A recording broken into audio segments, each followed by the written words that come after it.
সম্মানিত মুসল্লিয়ানে কেরাম, সূরাতুল হাশরের 18 নম্বর আয়াত তেলাওয়াত করেছি। এই আয়াতে আল্লাহ তাআলা আপনাদেরকে উদ্দেশ্য করে বলতেছেন, ইয়া আইয়ুহাল্লাযীনা আমানু, ও ঈমানদারেরা।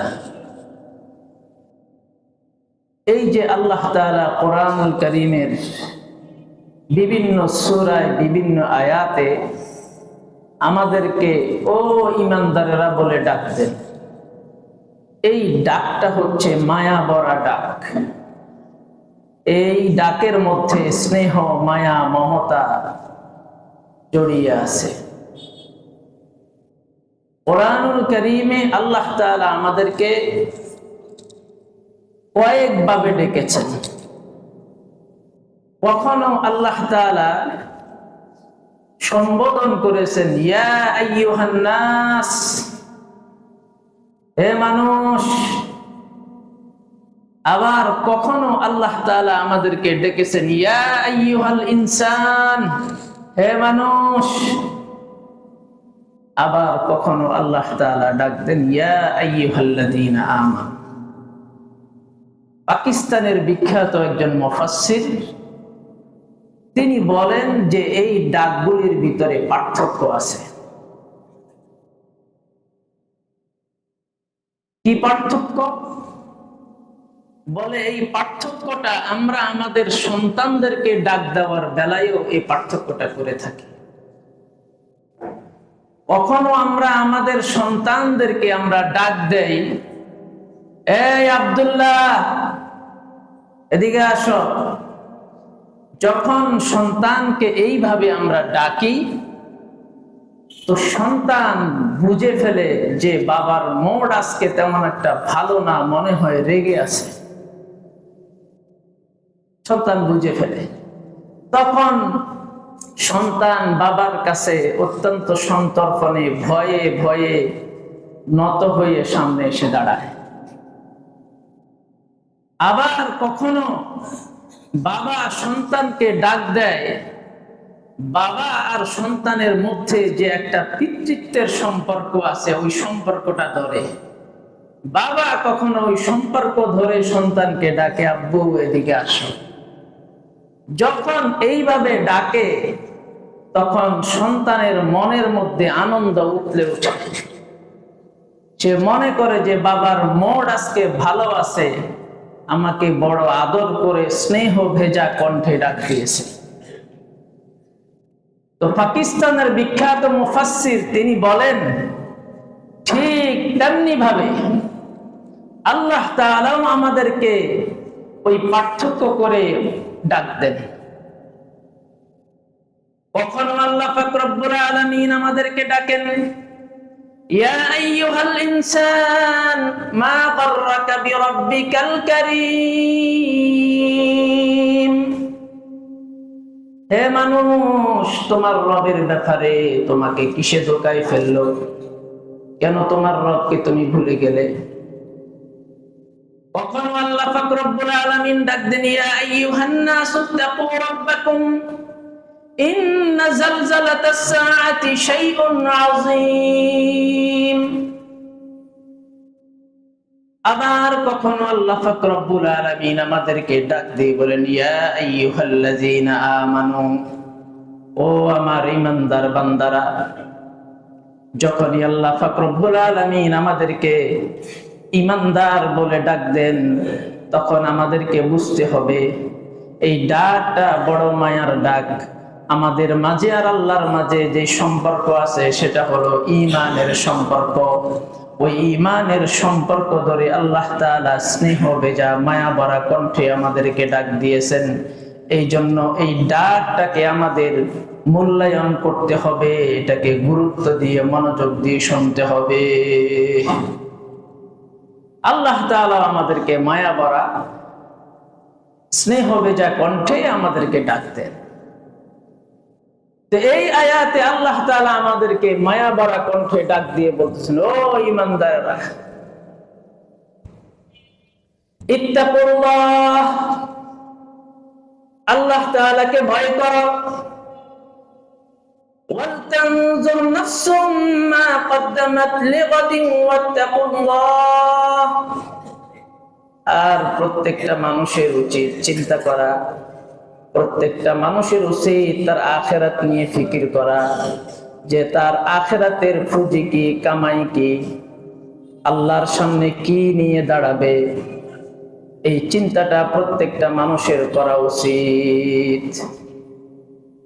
তো এই আয়াতে আল্লাহ তাআলা আমাদেরকে আল্লাহকে ভয় করার জন্য বলেছেন, আর আমাদের আখিরাত নিয়ে চিন্তা ফিকির করার জন্য আমাদেরকে আল্লাহ তাআলা মায়া ভরা কণ্ঠে ডাক দিয়ে বলেছেন। আজকে মুহররম মাসের 1 তারিখ,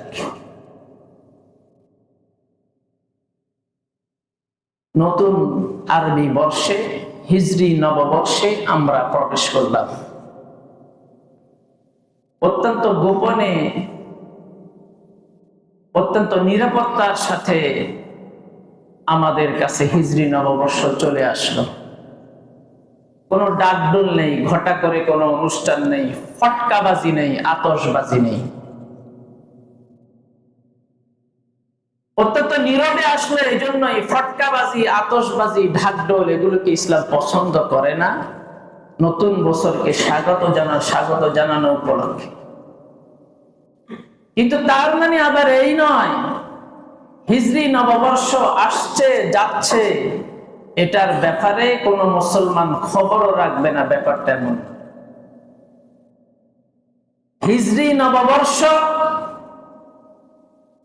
তার সংক্ষিপ্ত ইতিহাস হলো হযরত ওমর ফারুক রাদিয়াল্লাহু তাআলা আনহু শাসন আমলে যখন খেলাফত বিস্তৃত হয়ে গেল,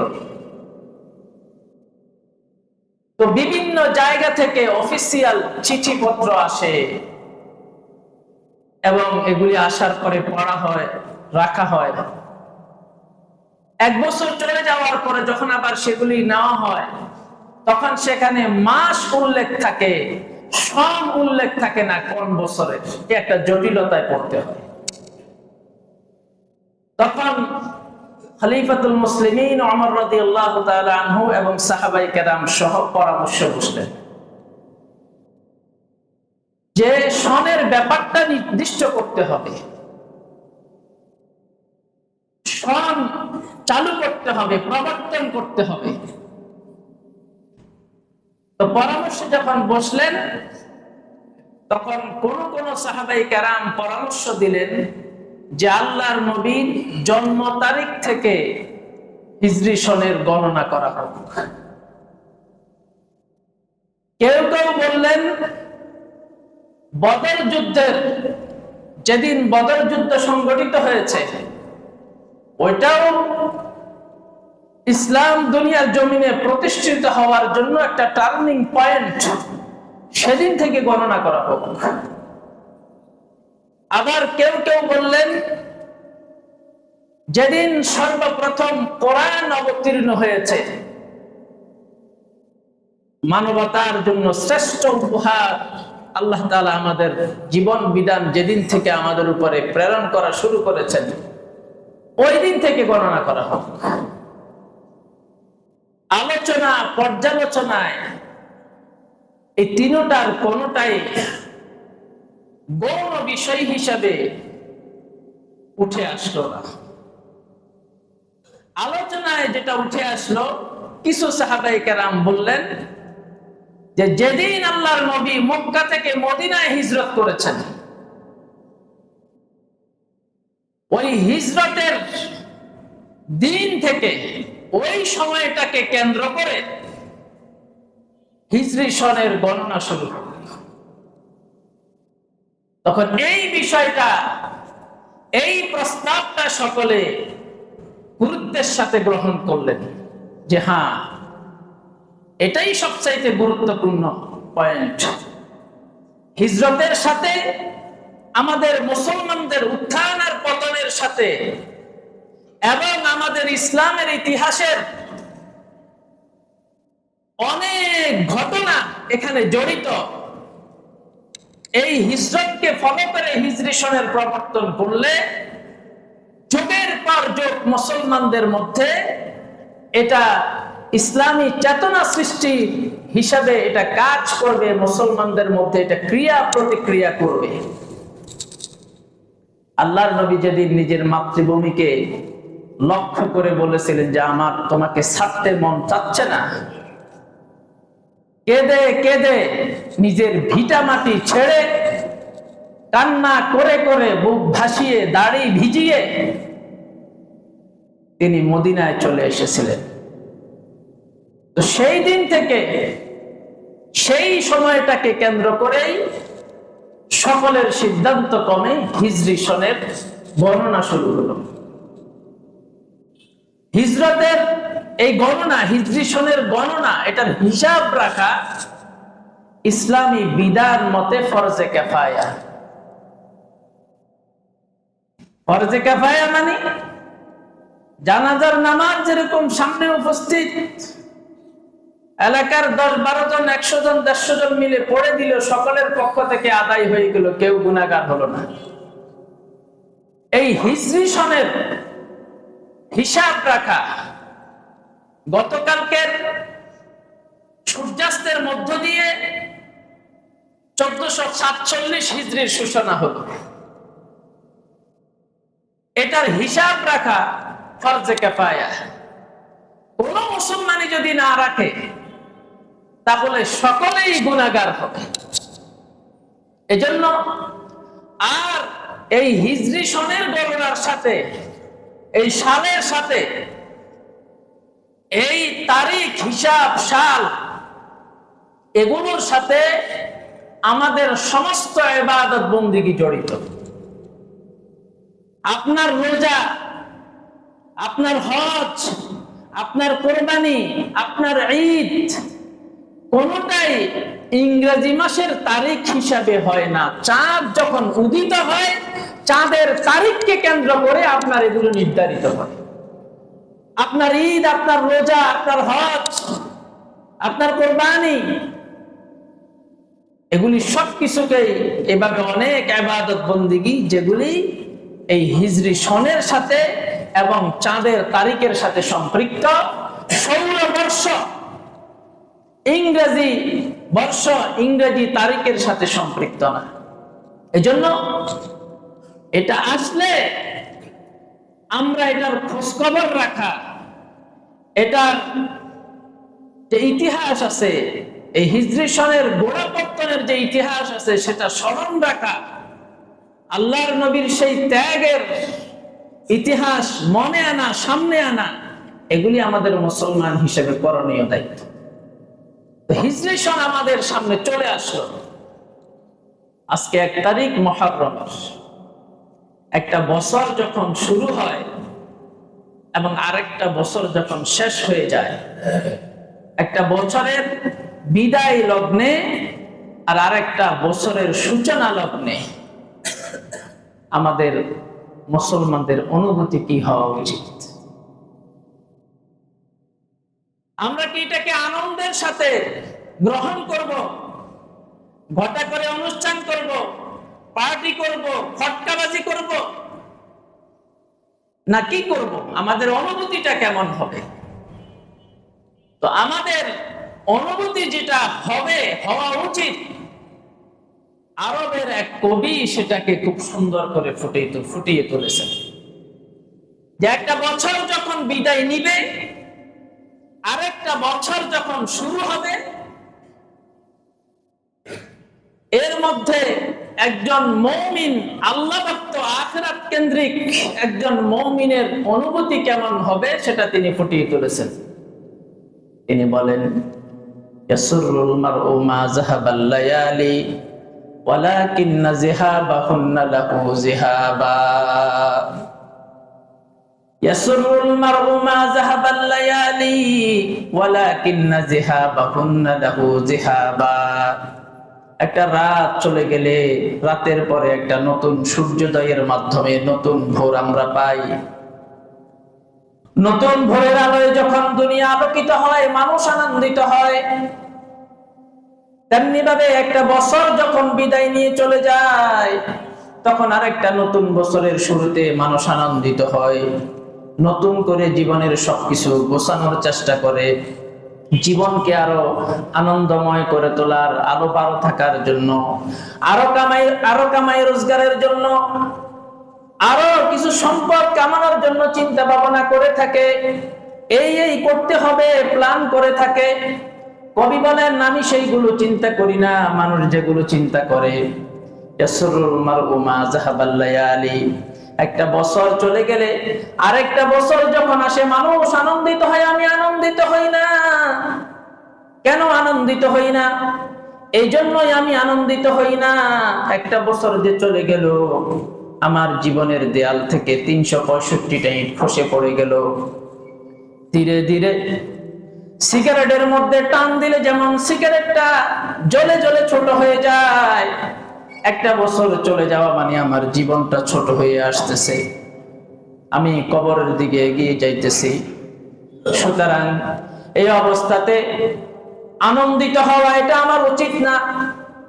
এখানে আনন্দের কিছু নাই, বরং আনন্দের দিনগুলি আমার শেষ হয়ে আসতেছে। আমি মৃত্যুর দিকে এগিয়ে যাচ্ছি, কবরের দিকে এগিয়ে যাচ্ছি। কেন আনন্দিত হব? আনন্দিত হওয়ার তো কোনো বিষয় নাই। ওয়ালাকিন্না যিহাবাহুন্না লাহু যিহাবা, একটা বছর চলে যাওয়া মানে তো আমার জীবনটাই চলে গেল, জীবনের একটা অংশ চলে গেল। একটা দিন চলে যাওয়া মানে তো আমার জীবনের ক্যালেন্ডার থেকে একটা দিন চলে গেল। আল্লাহ আমার জন্য যে হায়াত বরাদ্দ করেছেন ওই হায়াত থেকেই চলে গেল। আনন্দিত হওয়ার কি আছে? বাকি থাকলেই না আনন্দিত হয়, চলে গেলে তো কেউ আনন্দিত হয় না। ইয়াসরুল মারউ মা যাহাবাল লায়ালি ওয়ালাকিন্না যিহাবাহুন্না লাহু যিহাবা। কবি বলেন, এখানে আনন্দিত হওয়ার কিছু নেই। আনন্দিত হলে, আনন্দ করলে তো কিভাবে আনন্দ করবে? এই আনন্দ তো স্থায়ী না। এই জন্য মুমিন হিসাবে বছরের শুরুতে আমার যে অনুভূতি হওয়া উচিত সেই অনুভূতি হলো, ইয়া আইয়ুহাল্লাযীনা আমানুত্তাকুল্লাহা ওয়াল তানজুর নাফসুম মা কদ্দামাত লিগাদিন ওয়াত্তাকুল্লাহ। আমার অনুভূতি এমনই হওয়া উচিত, জীবন থেকে তো একটা বছর চলে গেল, আর একটা বছর চলে আসলো, জীবন সংক্ষিপ্ত হয়ে আসতেছে। কিছুদিন পরে হয়তো আমার মৃত্যুর সময় ঘনিয়ে আসতেছে। আখিরাতের পুঁজি কি, কামাই কি, আল্লাহর সামনে কি নিয়ে দাঁড়াবো, এই চিন্তাটাই আমাকে করতে হবে। বছরের বিদায় লগ্নে, আরেকটা বছরের সূচনা লগ্নে এই অনুভূতিটাই আমার মধ্যে যদি জাগ্রত করতে পারি, তাহলে পরকালের মহা সাফল্যের দিকে এগিয়ে যাওয়ার জন্য আমার জন্য সহজ হবে। হযরত ওমর ফারুক রাদিয়াল্লাহু তাআলা আনহু, তিনি যখন খুতবা দিতেন, অত্যন্ত বাস্তবমুখী খুতবা দিতেন, অত্যন্ত তাৎপর্যময় খুতবা দিতেন। একবার তিনি ওনার খুতবার ভিতরে বললেন, হাসিবু আনফুসাকুম ক্বাবলা আন তুহাসাবু ওয়াজিনু ক্বাবলা আন তুজানু। হযরত ওমর বললেন, ও দুনিয়ার মানুষেরা, তোমাদের কাছে হিসাব চাওয়ার পূর্বে তোমরা নিজেদের হিসাব নিকাশ করে নাও। ওয়াজিনু ক্বাবলা আন তুজানু, তোমাদের আমলনামা সেই নেকির পাল্লায় মাপ দেওয়ার আগেই, পরিমাপ করার পূর্বেই নিজেদের আমলনামা পরিমাপ করে দেখে নাও। যেমনি ভাবে যারা ব্যাংকের মধ্যে চাকরি করে, বিভিন্ন অফিস আদালতে চাকরি করে, বিভিন্ন কোম্পানিতে চাকরি করে, বীমা কোম্পানিতে চাকরি করে, তো তিনি যখন বছর যখন শেষ হয়ে যায়, অডিট আসার আগেই সমস্ত ব্যালেন্স শিট তিনি তৈরি করে ফেলেন। এক বছরের সমস্ত হিসাব নিকাশ, কত টাকা লেনদেন হলো, কত টাকা ব্যয় হলো, কত টাকা আছে, সব কিছু একেবারে কড়াই গন্ডাই হিসাব করে আমলের ব্যালেন্স শিট তৈরি করে ফেলে। অডিট কমিটি আসার সাথে সাথে তাদের সামনে ফাইল পেশ করে দেয়। তেমনি ভাবে হাসিবু আনফুসাকুম ক্বাবলা আন তুহাসাবু ওয়াজিনু ক্বাবলা আন তুজানু। তোমরা তোমাদের হিসাবের সেই মহান দিবস আসার আগেই নিজেদের হিসাব নিকাশ করে নাও। কতটুকু সওয়াব কামাই করলাম, জিন্দেগিকে কতটুকু গুনাহমুক্ত রাখতে পারলাম। দাড়ি চুল পেকে গেছে, চামড়া বটে গেছে, নানান ভাবে আল্লাহ তাআলা আমাকে সংকেত দিতেছে। আমি সতর্ক হয়ে যাই, আমি আমার পরকালের আমলের ব্যালেন্স শিট তৈরি করে নেই। ওমর ফারুক রাদিয়াল্লাহু তাআলা আনহু আরো বললেন, ওয়াতাযায়্যানু লিল গারদিল আকবার ইয়াওমা লা তাখফা মিনকুম খাফিয়া। ওই দিনের জন্য নিজেকে সুসজ্জিত করে নাও, যেই দিন কোনো গোপন বিষয় গোপন থাকবে না, কোনো কিছুই আল্লাহ তাআলার কাছে গোপন থাকবে না, সব কিছু প্রকাশ করে দেওয়া হবে। তোমার সমস্ত জীবনের আমলনামা সবকিছু তোমার সামনে পেশ করা হবে। তখন তুমি বলবে, লা ইউগাদিরু সাগীরাতান ওয়ালা কাবীরাতান ইল্লা আহসাহা ওয়া ওয়াজাদু মা আমিলু হাদিরা। ছোট বড় সব কিছু তোমার সামনে পেশ করে দেওয়া হবে। ওই দিনের জন্য তুমি প্রস্তুতি গ্রহণ করে নাও, নিজের হিসাব নিকাশ করে নাও। দুনিয়ার অনেক হিসাব নিকাশ করলা, ছেলে মেয়ের জন্য হিসাব নিকাশ করে বিভিন্ন রকম প্রস্তুতি করে দিলা, তাদেরকে বাড়িঘর জায়গা জমি ব্যাংক ব্যালেন্স সবকিছুই করলা, কিন্তু পরকালের সেই বিরতিহীন জীবনের জন্য তোমার প্রস্তুতি কি? তোমার কি প্রস্তুতি আছে, কি পুঁজি আছে সেটা চিন্তা ভাবনা করো। একটা বছরের বিদায় লগ্নে আর একটা বছরের সূচনা লগ্নে এই চিন্তাটাই তোমাকে করতে হবে। অনুভূতিটাই এমনই হওয়া উচিত, না হয় গাফলাতের মধ্যে কাটিয়ে দিলে হিসাবের সময় যখন গনিয়ে আসবে তখন আল্লাহ পাক রব্বুল আলামিনের কাছে লজ্জিত হওয়া লাগবে। হিসাব নিকাশ করলে তখন ত্রুটি বিচ্যুতি ধরা পড়লে তখন সেগুলি ইস্তেগফার করে আল্লাহর কাছে কান্নাকাটি করে সেগুলি মুছে ফেলার একটা সুযোগ সৃষ্টি হবে। আর হিসাব নিকাশ যদি নাই করেন তখন এই অবসল অবস্থায় যদি আপনার ডাক এসে যায় তখন আফসোসের ভিতরে আপনাকে পড়ে যেতে হবে। আল্লাহর হাবিব সাল্লাল্লাহু আলাইহি ওয়াসাল্লাম যাদেরকে দুনিয়ায় থাকতে জান্নাতের সুসংবাদ দিলেন, আল্লাহর হাবিব বললেন, আবু বকর ফিল জান্নাহ, উমর ফিল জান্নাহ। যাদেরকে দুনিয়ায় থাকতে জান্নাতের সুসংবাদ দিলেন তাদের আখিরাতের ফিকির কেমন ছিল দেখেন।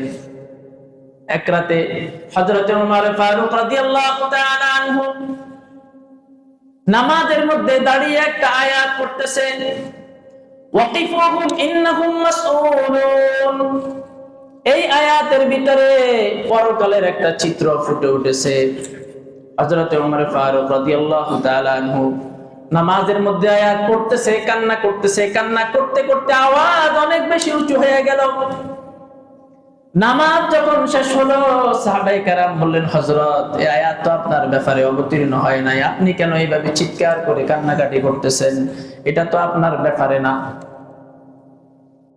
আয়াতের অর্থ হলো কিয়ামতের ময়দানে আল্লাহ তাআলা একটা দলকে লক্ষ্য করে বলবেন, এদেরকে ধরো, এদেরকে ধরো, জিজ্ঞাসাবাদ করতে হবে এদেরকে, এদের থেকে সবকিছুর হিসাব কড়াই গন্ডায় বুঝে নিতে হবে, এদেরকে ধরো। হযরত ওমর ফারুক রাদিয়াল্লাহু তাআলা আনহু বললেন, ঠিক আছে, আমার ব্যাপারে অবতীর্ণ হয় নাই, কিন্তু আমার তো এই ভয় হয়, না জানি আল্লাহ আমাকে ডাক দিয়া বলে যে ওমর রে ধর। এই কথা যদি আল্লাহ তাআলা বলে তখন আমার কি হবে? এই জন্যই আমার আয়াত পড়লে আমার ভিতরে কম্পন শুরু হয়ে যায়, ওয়াকিফুহুম ইন্নাহুম মাসউলুন। হযরত ওমর ফারুক রাদিয়াল্লাহু তাআলা আনহুকে আবু লুলু আল মাজুসি বর্ষা মেরে বিষাক্ত জিনিস মিশ্রিত করে বর্ষা দিয়ে আঘাত করলো। পেটের নাড়ি বুড়ি সবকিছু বের হয়ে গেছে। ধরাধরি করে মসজিদে নববীর ফ্লোর, তখন তো আর পাকা ছিল না, মাটির ফ্লোর, সেই ফ্লোরের মধ্যে শুইয়ে দেওয়া হলো, কোনো মতে এগুলিকে বেঁধে দেওয়া হলো। তিনি হুঁশ হারিয়ে ফেললেন। একটু পরে যখন ওনার হুঁশ আসলো তখন তিনি দেখতেছে এক যুবকের পায়জামা অথবা তখন তারা যেটা পরতো সেটা টাকনুর নিচে চলে গেছে। এই ভোর যখন ফিরছে তখন যুবককে লক্ষ্য করে বললেন, এই যুবক, তোমার কাপড় টাকনুর নিচে চলে গেছে, এটা উঠাও।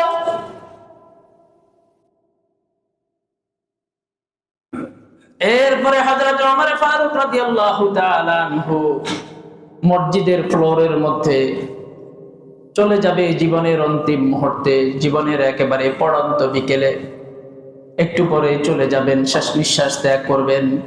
তখন মসজিদের ফ্লোরের মধ্যে নিজের এই গন্ডদয় গাল দয়কে এইভাবে করে করে বলতে লাগলেন, ওয়াইলুল লাকা ইয়া ওমর, হে ওমর, তোমার জন্য ধ্বংস, ইল্লাম ইয়াগফির লাকা রাব্বুক, তোমার রব যদি তোমাকে ক্ষমা না করে তাহলে তোমার জন্য ভয়ঙ্কর দিন অপেক্ষা করতেছে।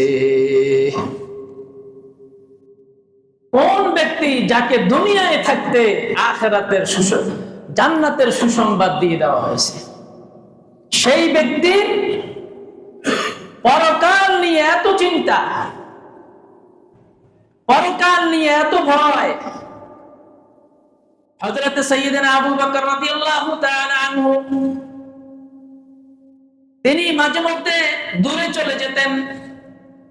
দূরে চলে যেয়ে সেখানে তিনি বলতেন, ইবনা কুহাফা, হে আবু কুহাফার বেটা, তোরে যদি তোর রব ক্ষমা না করে তাহলে কিন্তু তোর অবস্থা খুব খারাপ হয়ে যাবে। গাছের দিকে তাকায়া তাকায়া চিৎকার করে বলতেন, ইয়া লাইতানি কুনতু ওয়ারাকা মিনাশ শাজার, হায় আমি যদি গাছের পাতা হয়ে যেতাম, তাহলে বিভিন্ন জীবজন্তু আমার এই গাছের পাতা আমাকে পাতা হিসেবে চিবায়া খেয়ে ফেলতো। আল্লাহর সামনে হিসাব দেওয়ার জন্য দাঁড়ানোর কোনো প্রশ্ন থাকতো না। আমি গাছের পাতা হয়ে গেলেই তো ভালো হতো, মানুষ কেন হইলাম রে? এত কঠিন হিসাবের ময়দানে, এত ভয়ঙ্কর পরিস্থিতিতে, এত কঠিন হিসাবের মুখোমুখি আল্লাহর সামনে কিভাবে আমি হব? ইয়াসুরুল মারউ মা যাহাবাল লায়ালি ওয়ালাকিন্না যিহাবাকুন্না লাহু যিহাবা। একটা বছর চলে গেল, আর একটা বছরের সূচনা লগ্ন। জীবন থেকেই তো, জীবনের ক্যালেন্ডার থেকেই তো চলে গেল। আনন্দিত হওয়ার কোনো কারণ নাই, উল্লসিত হওয়ার কোনো কারণ নাই, বরং হিসাব নিকাশের সময়। ইকতারাবা লিন-নাসি হিসাবুহুম ওয়া হুম ফি গাফলাহ। হিসাবের সময়টা একেবারে কাছাকাছি, অথচ মানুষ গাফলাতের মধ্যে আছে। এই জন্য নিজের জীবন সম্পর্কে চিন্তা ভাবনা করতে হবে। কি জন্য আসলাম, আল্লাহ তাআলা কি জন্য পাঠাইলেন, কেন পাঠাইলেন, এগুলি চিন্তা ভাবনা করে নিজের আখিরাতের প্রস্তুতিটা আমাকে নিতে হবে। নিজের পরকালের সামান জোগাড় করতে হবে। দাড়ি পাকানোর মাধ্যমে আল্লাহ আপনাকে সংকেত দিতেছেন, চুল পাকানোর মাধ্যমে আল্লাহ আপনাকে সংকেত দিতেছেন। আলাম ইয়ানিল লাযিনা আমানু আন তাখশা কুলুবুহুম লিযিকরিল্লাহ। এখন কি আল্লাহ তাআলার স্মরণে তোমার হৃদয়টা কেঁপে ওঠার সময় হয় নাই? সময় তো হয়েছে। বারবার সংকেত দেওয়া হচ্ছে সতর্ক হয়ে যাওয়ার জন্য, নিজের জীবনকে গুছিয়ে ফেলার জন্য, পানা দেনা লেনা দেনা সবকিছু ক্লিয়ার করে ফেলার জন্য, একেবারে স্বচ্ছ, একবারে পরিষ্কার একটা অবস্থানে অবস্থান করে সেই মৃত্যুর অপেক্ষায় থাকার জন্য সংকেত দেওয়া হচ্ছে। আর আমাদের দুনিয়ার জালেমদের অবস্থা এমন, জালেমদের দিকে তাকাইলে মনে হয় তারা মৃত্যুবরণ করবে না, তাদেরকে চিরকাল বেঁচে থাকার জন্য কেউ যেন তাদেরকে সিউরিটি দিয়ে দিছে। চিন্তা নাই, নিজেকে অনেক রকম দাবি করতেছে, নিজেকে অনেক পরিষ্কার মনে করতেছে, কিন্তু 10 মাসে অনেক টাকার মালিক। কত চেতনাবাজি বক্তব্য, কত ধরনের চেতনার ধ্বজাধারীদের বক্তব্য, অল্প সময়ের ভিতরে অনেক কিছুর মালিক হয়ে গেছে। হিসাব নিকাশের কোন চিন্তা নাই।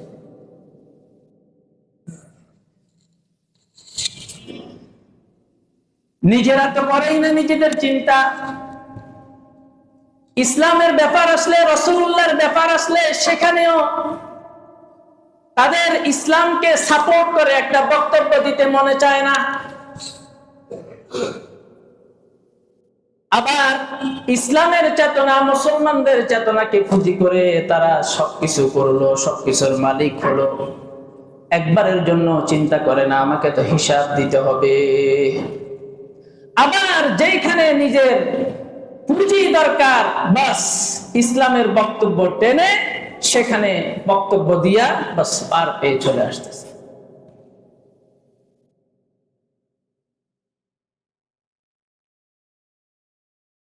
ছোটবেলায় আমাদেরকে টিচাররা বলতেন, অল্প সময়ে যদি তুমি অনেক টাকার মালিক হতে চাও তাহলে তুমি ব্যবসা করবে, কারণ ব্যবসার ভিতরে আল্লাহ তাআলা একটা বরকত রেখেছেন।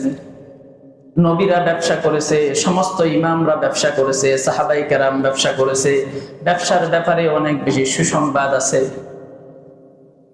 কিন্তু এখন মনে হয় এখন সব চাইতে বড় ব্যবসা হলো রাজনীতির ব্যবসা। এই ব্যবসা করলে অল্প সময়ের ভিতরে অনেক টাকার মালিক হওয়া যায়। বিশ্বাস করেন আর না করেন, মানুষের ঈমান নিয়ে, ধর্ম নিয়ে, ইসলামের বিশ্বাস নিয়ে পুঁজি করে এখন এগুলো করতেছে। একটু সময়ের জন্য হিসাব নিকাশ করতেছে না যে আল্লাহর কাছে তো আমার জবাব দেওয়া লাগবে। তো আল্লাহ পাক রব্বুল আলামিন আমাদেরকে হিসাব নিকাশের বিষয়টা সব সময় মাথায় রাখার জন্য আমাদেরকে সংকেত দিতেছেন। সুতরাং এই বিষয়টা আমাদেরকে মনে রাখতে হবে। আজকে ফজরের নামাজে আমি আসলাম না, কিন্তু আগামীকাল ফজরের সময় এই মসজিদের খাটটা কিন্তু আমার বাসায় চলে যেতে পারে। এটা আমাকে চিন্তায় নিতে হবে। জোহরের সময় আসলাম না, জোহরের সময় মসজিদের খাট বাসায় চলে যেতে পারে। কতজন এই সামনের কাতারে ছিল, চলে গেল। আমার আপনার সকলের অবস্থা তো এমনই, যে কোনো সময় ডাক চলে আসতে পারে। নতুন বছরের শুরুতে, হিজরি নববর্ষ, নতুন বছরের আগমনে নিজেদের পিছনের গুনাহ খাতার বিষয়গুলোকে মাফ করে নেওয়ার জন্য চিন্তা করা, সামনের দিকে গুনাহমুক্ত থাকার জন্য শপথ করা এবং একটা সুন্দর তাকওয়াময় পুণ্যময় জীবন, ভালো জীবন, আলোকিত জীবন গঠনের জন্য নিজে এবং নিজের পরিবার, অধীনস্থদেরকে নিয়ে একটা ফিকির করতে হবে। আল্লাহ পাক রব্বুল আলামিন আমাদের সকলকে এই চিন্তাটা করার তৌফিক দান করুন।